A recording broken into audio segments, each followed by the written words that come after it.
Today I'm going to show you how to update GOG Galaxy quickly and easily using the built-in update check inside the app. This is the simplest way to make sure you're running the latest version so you can keep your launcher stable, secure, and fully up to date.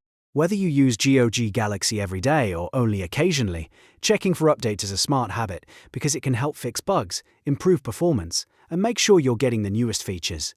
And if this tutorial helps, make sure to hit the like button and subscribe for more quick software guides just like this. Alright, let's jump right in. First, launch GOG Galaxy on your computer and sign into your account if you're not already logged in. Once the application is open, take a look at the top left corner of the window. You should see a gear icon, which is the settings panel. Go ahead and click that gear icon to open the settings panel. Inside the settings area, look for the option that says Check for Updates. This is the built-in feature GOG Galaxy provides to manually look for the latest available version.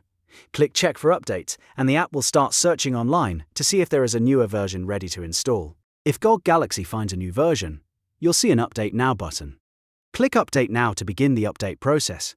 At this point, the application will download the required files automatically, so just let it complete without closing the launcher or interrupting the connection. Once the download finishes, GOG Galaxy should restart automatically and apply the update for you. This is normal, so don't worry if the app closes and reopens on its own. After that restart, you should be running the latest version of GOG Galaxy.